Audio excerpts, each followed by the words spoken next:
Hola mis queridos hermanos, un saludo y un abrazo cordial para todos y cada uno de ustedes. Seguimos entonces estudiando estas últimas 7 palabras de nuestro Señor Jesucristo desde lo alto de la cruz del Calvario. Vamos para la tercera palabra y la tercera palabra es: mujer, he ahí a tu hijo, hijo, he ahí a tu madre. Toma del Evangelio de San Juan, capítulo 19, versículos 26 al 27.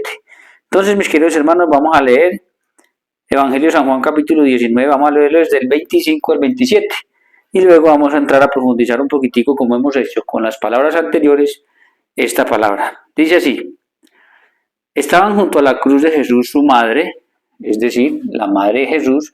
¿Quién era la madre de Jesús? Pues la Virgen María. Y la hermana de su madre, María, mujer de Cleofás, y María Magdalena. Cuando vio Jesús a su madre, a la Virgen María, cuando vio Jesús desde lo alto de la cruz a su madre, a la Virgen María, y al discípulo a quien amaba y al discípulo amado que estaba también al pie de la cruz.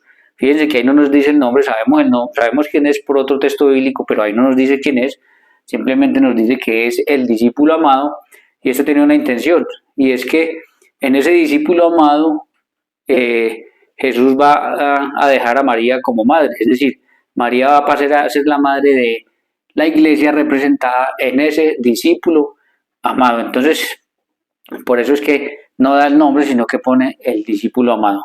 Entonces, dice: y al discípulo a quien él amaba, que estaba presente, dijo a su madre, es decir, a la Virgen María: mujer, he ahí a tu hijo. Esto es muy interesante. Mujer, he ahí a tu hijo. ¿Cuál es el hijo? El discípulo amado. Miren que Jesús está convirtiendo al discípulo amado en el hijo de la Virgen María. Después dijo el discípulo, ahora le va a decir al discípulo amado: he ahí a tu madre, he ahí a tu madre. ¿Quién? La Virgen María, la madre de Jesús. Y desde aquella hora el discípulo la recibió en su casa. Entonces, mis queridos hermanos, ya vimos en la primera palabra cómo Jesús ha pedido perdón por sus verdugos, por aquellos que lo están crucificando. Y los ha justificado delante del Padre diciendo: no saben lo que hacen. Inmediatamente en la segunda palabra vimos cómo Jesús tiene la oportunidad desde lo alto de la cruz de perdonar a uno de los malhechores y abrirle las puertas del paraíso, y lo hace. Y en este tercer tema entonces ya Jesús nos trae el tema de su madre, la Virgen María. Vamos a analizar varias cuestiones prácticas acá. La primera es que a Jesús ya no le queda más nada. Lo único que a Jesús le queda es su madre, la Virgen María. Ya lo ha perdido todo. Está golpeado, se han repartido hasta sus ropas, lo han humillado, en fin, está muriendo. Lo único que le queda es su madre, la Virgen María, que lo ha acompañado valientemente desde su nacimiento hasta la cruz del Calvario. ¿Cuál es la cuestión? La cuestión es que como José ya murió, y en el judaísmo la mujer depende del esposo, y si no está el esposo depende del hijo mayor o de los otros hijos en orden, pues como ya José había muerto y como el único hijo de ella era Jesús, no tenía más hijos, entonces para que ella no quedara desprotegida ante la sociedad, pues Jesús le va a dar al discípulo amado como madre, y al discípulo amado como hijo a María, y a María, perdón, al discípulo amado le entrega como madre a María, y a María le entrega como hijo al discípulo amado, para que ella no quede totalmente desprotegida.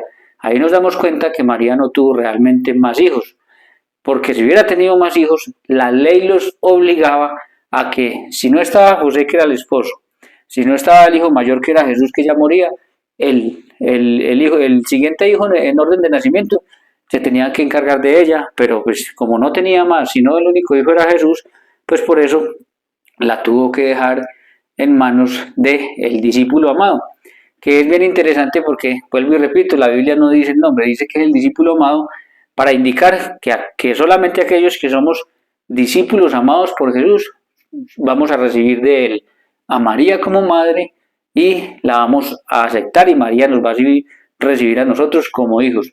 Ahí es cuando entonces vamos a ver que María pasa a ser madre de la iglesia representada en este discípulo amado, como lo enseñan hasta el sol de hoy, pues todos los teólogos.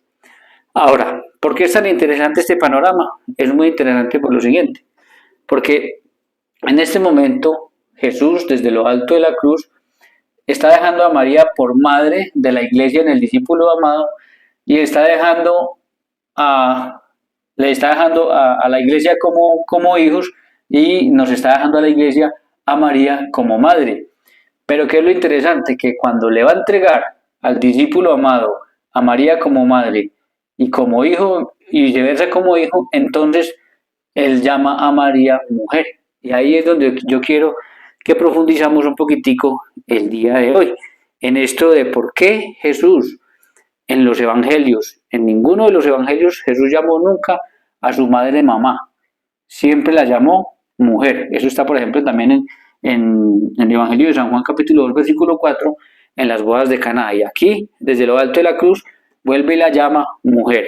No la llama mamá, sino que la llama mujer.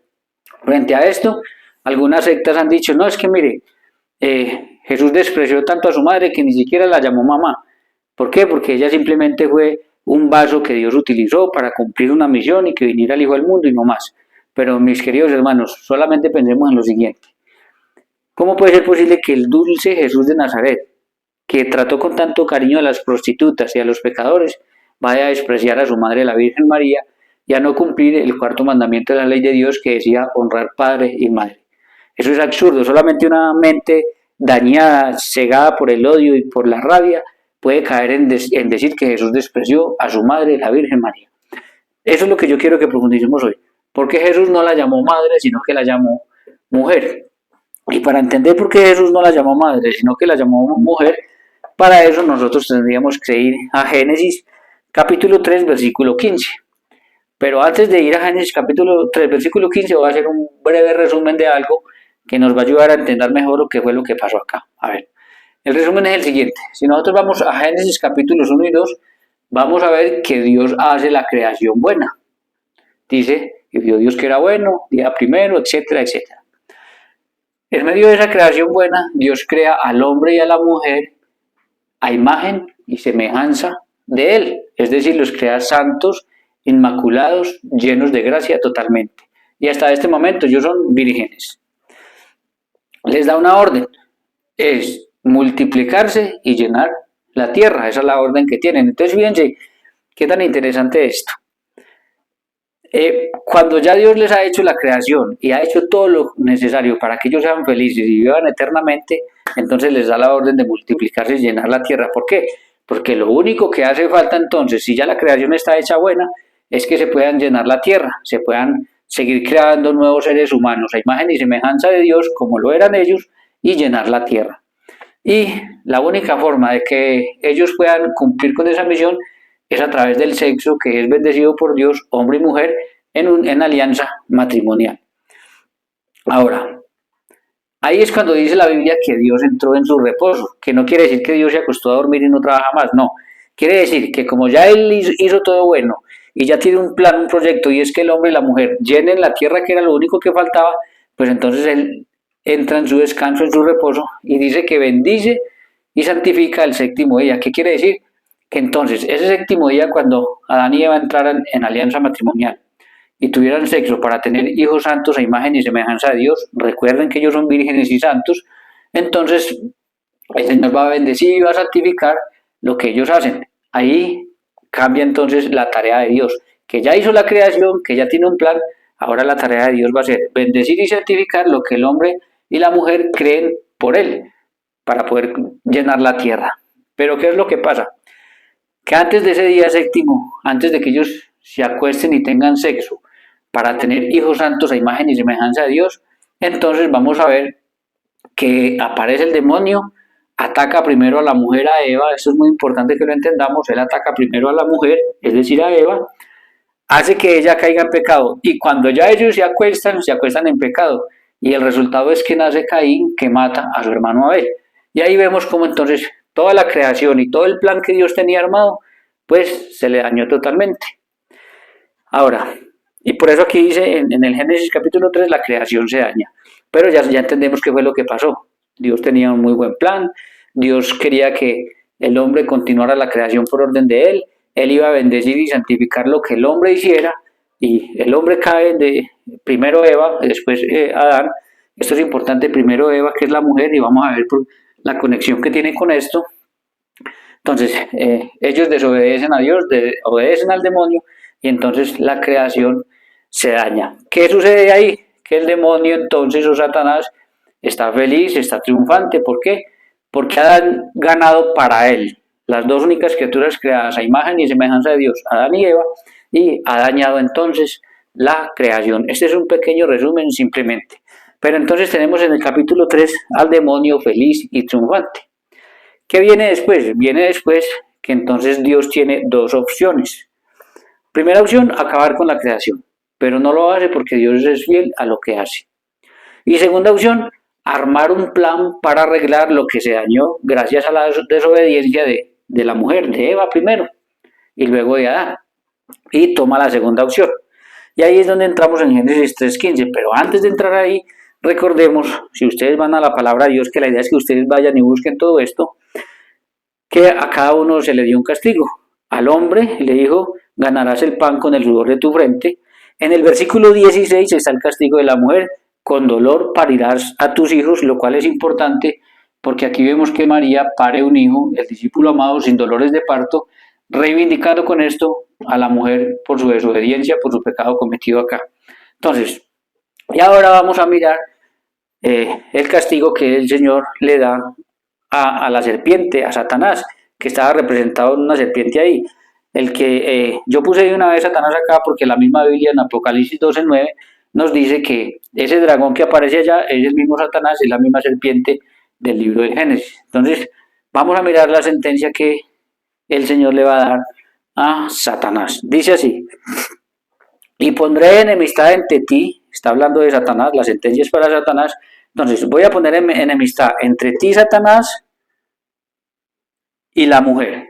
Entonces, a partir de este momento, el plan de Dios consiste en que va a poner enemistad entre Satanás y una mujer. Recuerden que fue primero la mujer Eva la que cayó en desobediencia y se dañó la creación. Entonces, voy a poner enemistad entre ti y la mujer. Dice, entre tu simiente y la simiente suya. Simiente es hijos, es decir, entonces, entre los hijos de Satanás, que son los que le sirven a él, y los hijos de la mujer, hay también batalla, hay también enemistad. Dice, esta te herirá en la cabeza, mientras que tú acechas el calcañar. Entonces miren qué tan interesante esto, mis queridos hermanos. Recuerden que el demonio está feliz y triunfante. Ahora viene la sentencia para el demonio y es, va a poner enemistad entre Satanás y una mujer que todavía no sabemos quién es. Entonces, ¿qué es lo que está diciendo? Ojo, ya el demonio a partir de ese momento sabe que si una mujer, Eva, le fue obediente y gracias a eso se dañó la creación, va a aparecer en la historia una mujer que va a estar lejos de su alcance y que va a ser el inicio de arreglar aquello que se dañó en Génesis capítulo 3. Por eso es que es tan importante esta tercera palabra, porque Jesús nos va a señalar a esta mujer, nos va a decir quién es, entonces ya sabemos quién es, la gran enemiga de Satanás que va a generar que todo lo que se dañó se arregle. Pero entonces, también viene lo siguiente. Entonces ya el demonio sabe que va a aparecer una mujer que va a estar lejos de su alcance y que gracias a esa mujer la creación se va a arreglar. Pero sabe que también que esa mujer va a tener unos hijos que van a tener poder para pelear contra él y contra los hijos de él. Por eso es que es tan importante esta palabra, porque al decirle Jesús a María, he ahí a tu hijo, entonces ya sabemos que este discípulo amado que representa a la iglesia fiel a Jesucristo, pues son los hijos de esta mujer que van a tener poder también para aplastarle la cabeza a los hijos de Satanás y al mismo Satanás. Y viene una advertencia y es, la mujer y los hijos tienen poder para aplastarle la cabeza a Satanás. Recuerden que Satanás aquí fue representado como una serpiente. ¿Por qué? Porque y cuando a una serpiente, se le aplasta la cabeza o se le agarra la cabeza, se deja sin poder. Entonces, ojo, lo que está diciendo es que esa mujer y los hijos de esa mujer tienen poder para dejar al demonio sin poder. Y le hace una advertencia a la mujer y a los hijos. Si bien es cierto que tienen poder de dejar al demonio sin poder, ojo porque el demonio les puede morder el calcañar. ¿Qué es el calcañar y cómo lo entendemos? Muy sencillo. En aquel tiempo ellos andaban a pie limpio, descalzos. Entonces, como el demonio fue representado en una serpiente y la serpiente es traicionera y ataca por la espalda, pues el calcañar es esta parte de acá del talón, que era la parte más vulnerable, a la cual cuando la serpiente que es traicionera ataca por la espalda, pues puede morder a la persona. Entonces, espiritualmente, ¿cuál es el calcañar de cada uno de nosotros? Es aquella parte nuestra que está más cercana al demonio y es más vulnerable a ser atacada por él. Puede ser el matrimonio, puede ser los celos, puede ser el egoísmo, en fin, son muchos. Cada uno de nosotros sabe cuál es su calcañar. ¿Cómo se entera Satanás cuál es el calcañar de cada uno de nosotros? Pues por medio de la queja. Cuando yo empiezo, este matrimonio me va a matar, estos hijos me van a dejar en la calle, no sé, cualquier cosa, el demonio dice, ya sé cuál es el calcañar y por ahí lo voy a atacar y por ahí le voy a hacer perder la paz, la calma, la tranquilidad. ¿Qué tenemos que hacer entonces para que el demonio no nos muerda el calcañar? Entonces ser personas de fe. La fe es lo contrario a la queja. Cuando aparezcan los problemas, porque todos tenemos y hay que decir y hay que reconocer que hay problemas, cuando aparezcan los problemas, entonces lo que tenemos que hacer es decir, yo tengo tal problema, lo reconozco, no lo evito, no digo que no existe, pero tengo un Dios que es más grande que ese problema. Cuando nosotros decimos eso, el demonio dice, ¿y ahora por dónde lo ataco? Ahora, ¿por dónde le quito la paz, la calma, la tranquilidad? Porque, vuelvo y repito, eso se lo mostramos nosotros al demonio por medio de esa quejadera que mantenemos. Así que, si te quejas mucho, bájale a la queja y conviértete en una persona de fe para que el demonio no sepa por dónde te puede atacar. Por eso es que una persona de lo que más se queja es por donde más y más y más se le viene una cosa, se le viene la otra y pierde la paz, la calma y la tranquilidad. ¿Por qué? Porque ella misma por medio de la queja le está diciendo a Satanás por donde la puede morder. Entonces, volvamos. A partir de este momento, entonces, Satanás sabe que va a haber una mujer. En este momento en Génesis no sabemos quién es, ni Satanás ni nosotros, en Génesis. Pero él sabe que va a aparecer en un momento en la historia una mujer que va a tener además unos hijos que van a ser sus grandes enemigos y le van a tener poder para dejarlo sin poder, para quitarle todo el poder. Y él empieza a estar vigilante quién será esa mujer. La revelación continúa, es decir, ¿qué quiere decir que la revelación es progresiva y continua? Que cada época va sabiendo un poquito más de la anterior. Luego viene el profeta Isaías y nos va a decir en Isaías 7:14 que esa mujer es virgen y que además va a ser la madre de Emmanuel, Dios con nosotros. Entonces ya tenemos un dato más, tanto Satanás como nosotros. La mujer, enemiga de Satanás, cuyos hijos también van a ser enemigos de él, es una mujer que va a ser virgen y va a ser la madre de Emmanuel, Dios con nosotros. Si ustedes van a Mateo 1, 23, 25, se van a dar cuenta que esta profecía se cumple, dice San Mateo, y esa mujer es la Virgen María que dio a luz a Emmanuel, Dios con nosotros. Y es así entonces como llegamos a el momento de la cruz, a esta tercera palabra, donde Jesús ve a su madre, la Virgen María, y le dice, mujer, he ahí a tu hijo. Y le dice al discípulo amado, he ahí a tu madre. Pasa a ser María madre de la iglesia representada en el discípulo amado y pasa a ser la iglesia hijos de la Virgen María.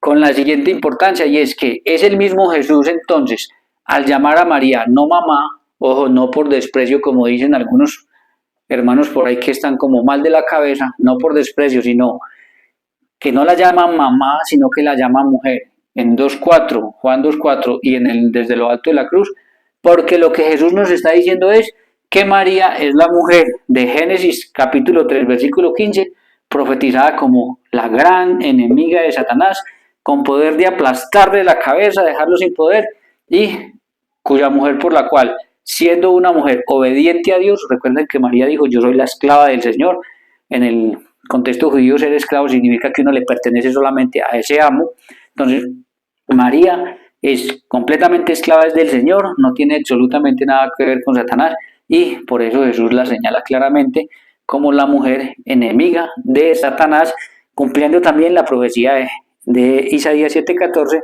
que es la madre de Manuel, es virgen y es la madre de Manuel y es virgen, y eso ya lo comprobamos con Mateo 1, 23, 25, que exactamente esto se cumplió. Entonces, vuelvo y repito, que nos esté claro de una vez por todas, desde lo alto de la cruz, cuando Jesús le dice a su madre, mujer, es porque es el mismo Jesucristo quien nos está diciendo a nosotros que María es esta mujer. Pero ojo, ¿por qué? Porque el demonio sabe que esta mujer va a tener unos hijos que también tienen poder para dejarlo sin poder. Y ahí es donde es importante entonces cuando Jesús da la vuelta y mira al hijo y le dice, hijo, he ahí a tu madre. Cuando en el discípulo amado nosotros, la única iglesia fundada por Jesús, se convierte en hijos de María, porque al convertirnos hijos de María, estamos adquiriendo por promesa divina en Génesis 3:15 poder para aplastarle la cabeza al demonio y dejarlo sin poder. Entonces miren la importancia de entender realmente qué fue lo que Jesús hizo ahí, no solamente en algo práctico, porque a su madre no la podía dejar sola y desamparada, y menos el que es Dios iba a dejar a su madre sola y desamparada, sino que además entonces para mostrarnos claramente quién es esa mujer y decirnos que nosotros, la única iglesia fundada por él, somos los hijos de esa mujer con poder para aplastarle también la cabeza al demonio. Ya teniendo claro esto y el por qué entonces Jesús no llamó a su madre mamá, sino que la llamó mujer con las Sagradas Escrituras, no con lo que yo pienso, porque por eso es que es tan importante estudiar la Sagrada Escritura para que sea la Biblia la que hable y no sean palabras mías, sino con la Sagrada Escritura y de labios del mismo Jesús, llamando a María mujer. Entonces yo quiero que entremos a Apocalipsis 12, 1 y siguiente. Miren lo que dice aquí en Apocalipsis 12, 1 y siguientes, que tiene que ver con esto. Miren, sí. Apareció en el cielo una gran señal, una mujer vestida de sol. Entonces, el mismo que escribió el Evangelio de San Juan, donde nos dice en 2:4, en las bodas de Caná, y nos dice en 19, 26, 27, que Jesús llamó a su madre no mamá, sino mujer. Es el mismo que escribe Apocalipsis, que es el apóstol Juan. Por eso cuando él dice, apareció en el cielo una gran señal, una mujer, lo que nos está diciendo es que esta mujer es la Virgen María. Sería imposible que él nos mostrara el dragón, que es Satanás, que nos mostrara los hijos de la mujer, que nos mostrara el hijo de la mujer, que es Jesucristo, y que la mujer no fuera la Virgen María. Eso sería algo absolutamente fuera de lo normal y raro. Y también es interesante que él dice, apareció en el cielo una gran señal. Y en Isaías 7, desde el 10 en adelante, lo que el pueblo le está pidiendo a Dios es una señal para reconocer al Mesías cuando venga. Y la única señal que se les dio es que cuando el Mesías venga, la señal de que Él es el Mesías es que la mujer de la cual nace es virgen. Y ya sabemos entonces que es la Virgen María. Listo. Sigue. Una mujer vestida de sol con la luna bajo sus pies y sobre su cabeza una corona de 2 estrellas. Y estando encinta clamaba con dolores de parto en la angustia del alumbramiento. Versículo 3, escuchen. Apareció también otra señal en el cielo. He aquí un gran dragón escarlata. Entonces, aquí ya no aparece una serpiente. Aquí era una serpiente y aquí es un dragón. Que lo que indica es que la batalla ha crecido enormemente.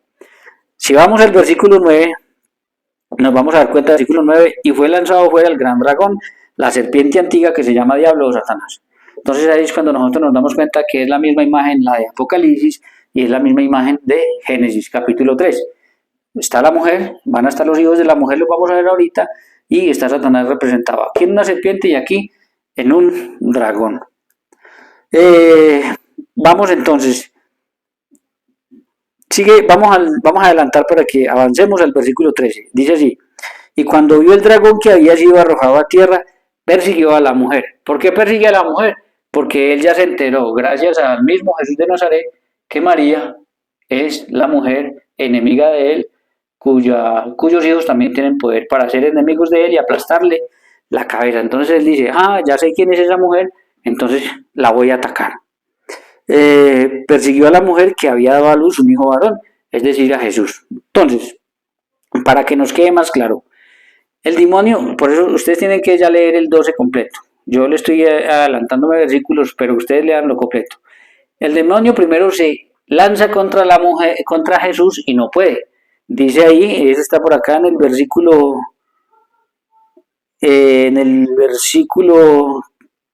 5, ella dio a luz un hijo varón que regirá con vara de hierro todas las naciones y su hijo fue arrebatado para Dios y para su trono. Es decir, el demonio primero ataca a Jesucristo y no puede con él. Jesucristo es arrebatado para Dios y para su trono porque fue completamente obediente al Padre y ahí fue cuando nos abrió las puertas del cielo.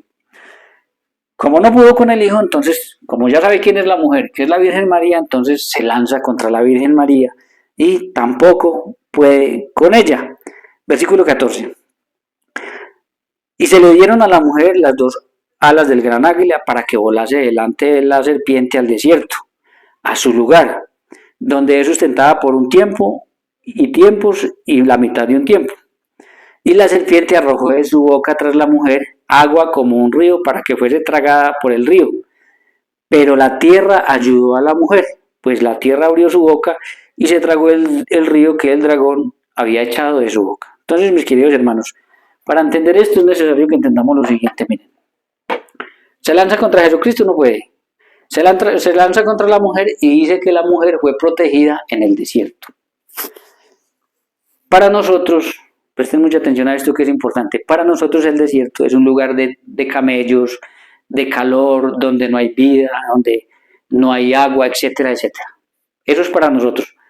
Pero en el contexto bíblico el desierto no es eso. En el contexto bíblico el desierto es el lugar del encuentro con Dios. Se los vuelvo a poner aquí. El desierto es el lugar del encuentro con Dios. Bíblicamente es eso. ¿Por qué? Se los voy a explicar. Recuerden que Dios mandó a Moisés a sacar a su pueblo de la esclavitud de Egipto.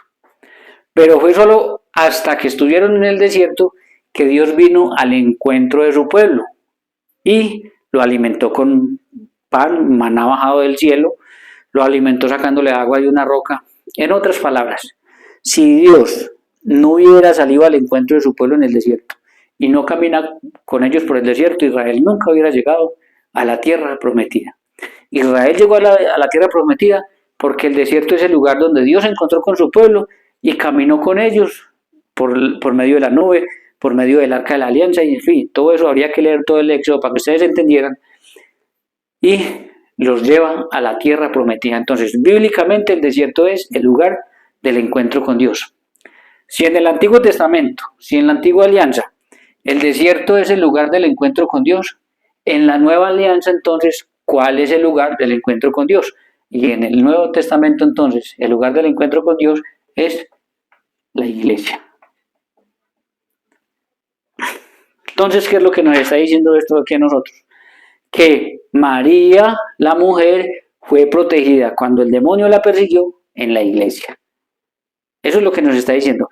¿Y por qué es la iglesia el lugar del encuentro con Dios en el Nuevo Testamento?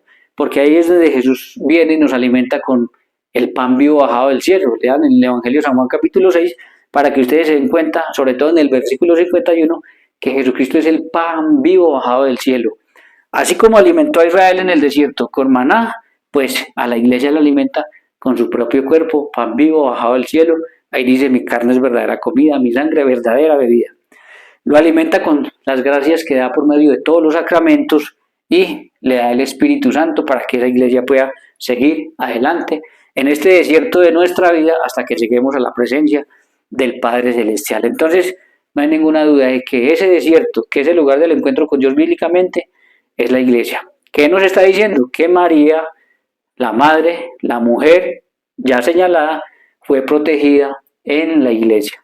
Por eso es que nosotros, mis queridos hermanos, con orgullo tenemos que seguir levantando la mano, porque llevamos más de 2000 años defendiendo a la Virgen María de todos los ataques que su enemigo Satanás le lanza, incluso por boca de falsos profetas, que andan negando la virginidad de María, que andan diciendo que ella no es la mujer de Apocalipsis 12 ni de Génesis capítulo 3, que andan diciendo que tuvo más hermanos, que andan desprestigiándola, que no la reconocen como madre. Ellos dicen: María no es nuestra madre. Entonces, mis queridos hermanos, nosotros con razón somos aquella iglesia que lleva más de 2000 años defendiendo a la Virgen María, porque Jesucristo nos la dejó a nosotros en la iglesia para que la protegiéramos. Por eso es que esto concuerda con esta tercera palabra, donde María pasa a ser madre de la iglesia, representada en el discípulo amado, y nosotros pasamos a ser hijos de María, representados en el discípulo amado. Lo cual es muy importante, ¿por qué? Porque vamos a seguir leyendo entonces el versículo 17. Entonces, ya sabemos, eso está completamente claro. El desierto es la iglesia donde María es defendida y nosotros la defenderemos hasta que tengamos vida. Seguiremos defendiendo lo que en las escrituras nos muestran de ella, y así sea contra falsos profetas que vienen con la Biblia bajo el brazo diciendo que María no es virgen, que vienen diciendo que tuvo más hijos, que vienen diciendo que no es la mujer, que es una mujer cualquiera, así sea contra ellos la vamos a defender porque ese fue el encargo que Jesús nos ha dado en esta tercera palabra que estamos meditando. Ahora vamos al versículo 17. Escuchen esto. Entonces el dragón se llenó de ira contra la mujer, se lanza contra la mujer es protegida en el desierto, ya sabemos, y como el demonio no puede contra ella, se lanza, dice, entonces el dragón lleno de ira contra ella porque no pudo, se fue a hacer la guerra contra el resto de la descendencia de ella, es decir, contra los hijos de ella, contra el resto de los hijos de ella. ¿Por qué dice el resto de la descendencia? Porque la primera descendencia de María es Jesucristo, el mismo Jesús, el que está pagando el precio, el que pagó el precio del pecado. Pero el resto de los hijos de ella somos aquella iglesia que ha recibido a María, en el discípulo amado en lo alto de la cruz, como madre. ¿Por qué es importante esto? Porque entonces ahí es cuando nosotros nos damos cuenta que nosotros pasamos a ser, según la profecía de Génesis 3:15, los hijos de esta mujer con poder de aplastarle la cabeza al demonio y derrotarlo. Ahí es donde nosotros nos damos cuenta. Pero tenemos que tener en cuenta entonces que por ser hijos de María, el demonio nos va a atacar fuertemente a nosotros. Por eso es que la Iglesia Católica es tan atacada por el demonio. La ataca por medio de falsos profetas, la ataca por medio de políticos, la ataca por medio de presidentes, la ataca por medio de la ideología de género, la ataca por medio de todo. Lo que usted no se imagine, búsquelo en internet y verá que todos atacan a la Iglesia Católica porque es la única iglesia fundada por Jesucristo que tiene a María por madre y que la ha recibido como madre y que se ha convertido en hijos de ella. Y por eso es que entonces, como el demonio ahora sabe que nosotros somos esos hijos, nos ataca fuertemente por todos los lados. Pero, ojo, si te vence, mi querido hermano, tienes que mirar por qué. Porque usted y yo, por promesa divina, tenemos poder para aplastarle la cabeza al demonio y a los hijos del demonio y dejarlos sin poder, dejarlos derrotados. ¿Sabe qué es lo que pasa, mis queridos hermanos? Porque el demonio muchas veces nos vence y nos muerde el calcañar y nos pone a sufrir por desconocimiento, porque nosotros no nos preparamos, porque no estudiamos la Sagrada Escritura, porque la única María que conocemos muchos, lastimosamente, es la imagen de yeso. Pero a la María verdadera, a la María de la Biblia, a la María que está dentro del plan de salvación, que formó parte del plan que Dios armó para arreglar la creación, a esa no la conocemos. Muchos de nosotros no tenemos ni idea de quién es esa mujer y el poder que nos da ser hijos de ella. Entonces, hay que mirar eso, por eso yo les digo, hermano, fórmense, lean la Biblia. Hoy en día es muy fácil, hay mucha enseñanza por todos los medios para que usted se forme en lo que la Iglesia nos ha enseñado de esta mujer. Mire el catecismo de la Iglesia Católica, numeral 1138, 2853, 501, donde nos dice que María es la mujer de Apocalipsis, capítulo 12. Entonces, mis queridos hermanos, nosotros, por andar por ahí con un montón de embelecos, y perdónenme que sea así, pero no puede ser posible que no conocemos a la María de la Sagrada Escritura, que además en San Juan capítulo 2, versículo 5, en las bodas de Caná nos dijo, hagan todo lo que Él les diga. Es decir, las únicas palabras de María hacia nosotros, su iglesia, es la iglesia de Jesús, pero su iglesia en el sentido de que ella es nuestra madre, las únicas palabras es, hagan todo lo que Jesús les diga. ¿Qué tenés que hacer? Todo lo que Jesús te diga es lo que María quiere que tú hagas. Pero entonces no conocemos a la María de la Biblia, pero se aparece María en un buñuelo, todo el mundo corriendo a ver la María que se apareció en un buñuelo. Se aparece María en la pata de un palo y todo el mundo corriendo a ver la María que se aparece en la pata de un palo. Se aparece en un chocolate en una casa y todo el mundo corriendo para allá. Hermano, ¿pero qué es eso? Por amor a Dios. Ojo, que aún la iglesia es muy celosa con eso. Aún en esas apariciones, donde se ha dicho que María se apareció y que llevan mucho tiempo habiendo milagros y cosas, la iglesia es muy reservada con eso. Entonces, ¿por qué nos aparece cualquiera por ahí diciendo se apareció la Virgen en un buñuelo y corremos? No conocemos a la María de las Sagradas Escrituras y corremos a buscar a la que se apareció en un buñuelo. ¿Ustedes creen que eso tiene algún sentido? No, mis queridos hermanos, eso no tiene ningún sentido. Y por eso es que el demonio nos quiere a nosotros embolatados, porque sabe que entre más embolatados estemos, que entre menos conozcamos, pues Él nos puede morder el calcañar y hacernos daño. Cuando somos nosotros los que tenemos el poder para aplastarle la cabeza y dejarlo sin poder. Entonces, mis queridos hermanos, ahí vemos entonces más o menos todo el recorrido de María, la Virgen María, dentro del plan de la salvación, que no es un plan de nadie, es un plan del mismo Dios que lo armó aquí para arreglar lo que se había dañado. Ahora vamos a mirar lo siguiente. Si bien es cierto que entonces en San Juan 19, 26, 27, a nosotros la iglesia nos hace hijos de María, también es cierto que en Juan 20, 17 nos hace hijos de Dios Padre para formar la familia completa. Vamos a mirar Juan 20, 17, dice así: Jesús le dijo, no me toques porque aún no he subido a mi Padre. Mas ve a mis hermanos, entonces le están mandando hacia los discípulos, a María, a las mujeres que fueron por la mañana, a María Magdalena cuando fueron por la mañana al sepulcro.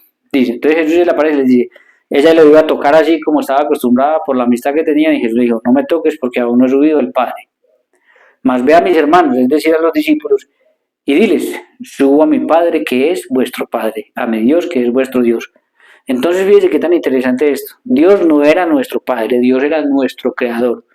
Y como nos acaba de dar a María por madre, aquí nos está dando a Dios por Padre, para que formemos la familia completa, donde Dios es nuestro Padre, María nuestra Madre, Jesucristo nuestro hermano mayor, y todos hermanos en Cristo Jesús.